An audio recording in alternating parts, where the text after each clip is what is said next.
L'éclair n'est pas qu'un phénomène physique.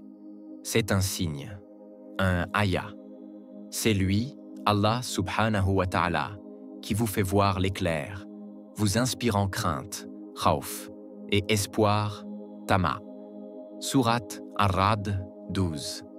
Chaque éclair dans le ciel est une parole silencieuse de Rabb al-Alamin, le Seigneur des mondes.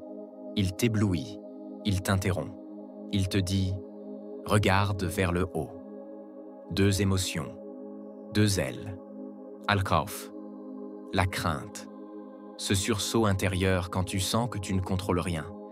Tu peux construire ta maison, ton plan, ta vie, mais un éclair, et tout peut s'éteindre. Awé, peur sainte, lucidité, mais ensuite, tama, l'espoir. Car cet éclair, c'est aussi le préambule de la pluie, de la miséricorde, de la réponse, de la guérison. L'éclair te fait trembler, puis espérer. Hadith.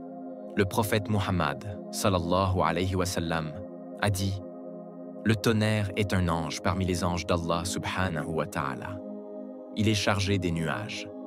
Il a un fouet de feu avec lequel il les pousse où Allah veut. » Rapporté par Al-Tabaran. Tu vois, même le tonnerre obéit. Il ne fait pas de bruit au hasard. Il s'exécute.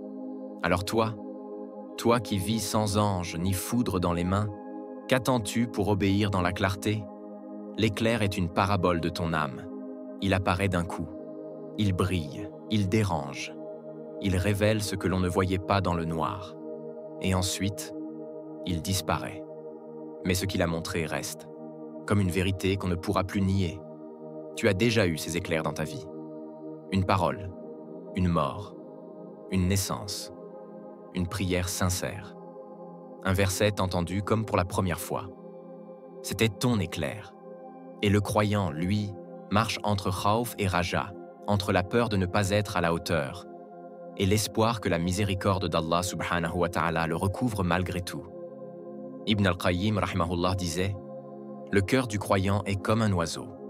La crainte est une aile, l'espoir est l'autre, et l'amour en est la tête. Sans équilibre, tu tombes. » 4 clés pour entendre ce que dit l'éclair. 1.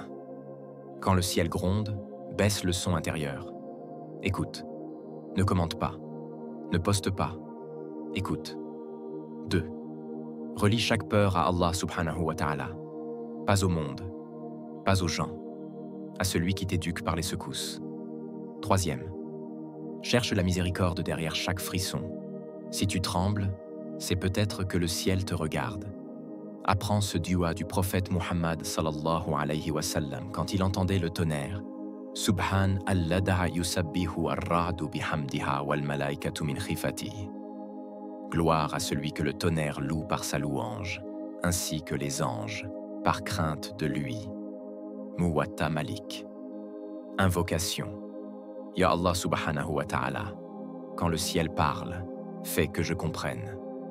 Quand l'éclair surgit, fais que je m'arrête et que je te contemple. Donne-moi la crainte qui ne paralyse pas, mais qui réveille. Et donne-moi l'espoir qui ne trompe pas, mais qui pousse à l'action. Fais que chaque éclair dans ma vie soit un miroir et chaque silence après le tonnerre, une invitation à revenir à toi.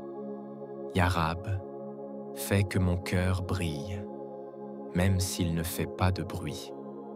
Amin.